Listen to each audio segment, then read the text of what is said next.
Savannah, and she is a groomer, and she is also our right arm for the Fur 11. She is our graphics designer, and she is the director of all our social medias. So the next condition I want to talk about is a condition called carpal tunnel syndrome, which I think is less common in groomers than is maybe diagnosed. There's a couple of conditions that can mimic the symptoms of carpal tunnel syndrome without being carpal tunnel syndrome. The most common symptoms of carpal tunnel syndrome are kind of a generalized tingly numbing sensation throughout the palm of the hand, typically in these 3 fingers here. And it's caused by a compression of the nerves as they pass through the carpal tunnel in the wrist. The most common syndrome that mimics carpal tunnel syndrome is called pronator teres syndrome, which is a muscle that runs from the forearm across the 2 forearm bones up here. And as the same nerves that travel through the carpal tunnel syndrome pass along the forearm, they can get trapped and caught up in this muscle here. So typically, if that is the case, this muscle across here is going to be very tight, it's going to be very sore, and it's not going to feel good to have it really pushed on with your thumb. So on Savannah here, I'll just kind of demonstrate again some massage techniques that can be helpful for helping to relieve some of the pressure and tension in that muscle. And so what I'm going to do, I'm sorry Savannah, I'm going to kind of tilt your arm in an awkward way, is I'm going to find that muscle with my thumb, and I'm just going to kind of firmly but gently push into that muscle, and I'm just going to kind of rock my thumb along the tissue and slowly work my way kind of at a diagonal this way across the tissues. And I'll just repeat that several times. And again, I'll show on myself here in just a minute on how to self-massage that. So if you're doing this on yourself, again, you'll just press your thumb here just below your elbow, and you're gonna press in kind of firmly but gently, and just press down until you maybe start to feel a little bit of discomfort. You don't want it to be super painful.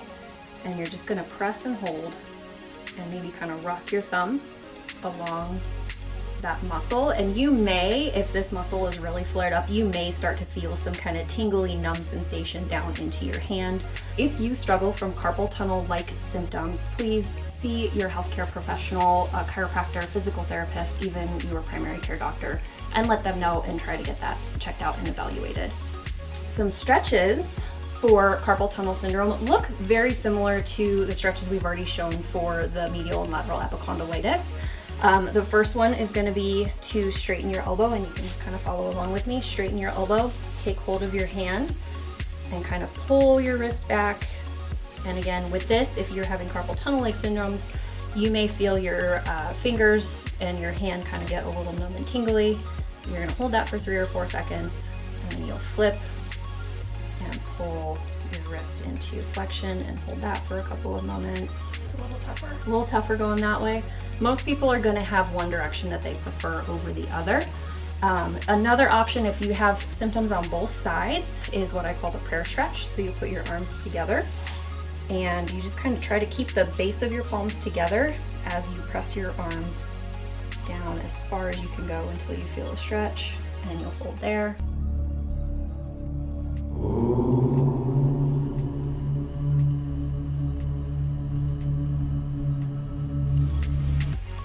Couple nice deep breaths.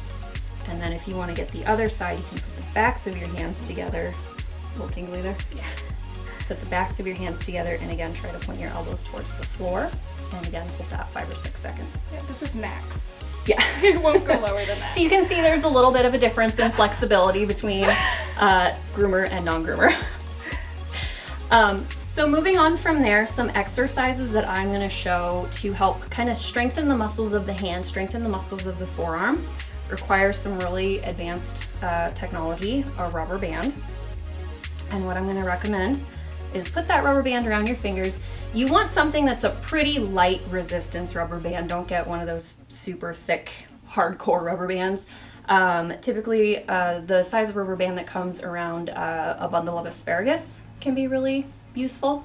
But what I'm going to do is place that rubber band around my fingers, and then I'm just going to expand my fingers as much as I can, and then as slowly and controlled as possible bring them back in. And I'm going to do some pulses, make basically claw hand. And this may be a little bit uncomfortable if those muscles are kind of weak. And then from there, I'm going to back my pinky out. If you want to be fancy, hold your pinky up like this. and make claw hand with 4 fingers. Back my ring finger out, claw hand with 2 fingers. And then we can kind of play with, from there, you can use your middle finger to hold it and make double claw, and you can get kind of creative, hold your thumb and just, I'm sort of better at this, just extend your fingers, hold your fingers and just extend your thumb and move this band from finger to finger and work each finger individually. I have my fancy stress ball, which I do nice and squishy. So what I recommend is starting with just full fist closure ball squeeze. And you can get these balls on Amazon. Hopefully I'm not breaking any rules by mentioning where I get them. And you can get them in multiple densities. So this one's a pretty light, squishy density. You can get them up to a fairly firm densities, and just kind of, as your hand gets stronger, you can go to a stronger, thicker density foam. But again, start with palm squeeze, all the fingers squeeze in, get that thumb in there. And then from there, kind of back a couple fingers out at a time until you're just squeezing single or double digits, I guess, not single digits. Pinky's hard, so give that a try, see if that feels any different. Okay, full hand first. Full hand. A couple nice good squeezes, and you'll probably feel this really in your forearm. You may feel it particularly here. Everyone's gonna feel it somewhere slightly different. And so what this is kind of designed to do is essentially mimic that motion of that scissoring when you guys are clipping, I don't know a whole lot about Dog hair. dog hair, faces, bodies. So get yourself a stress ball and a very highly technologically advanced rubber band and work on the strength of your hands.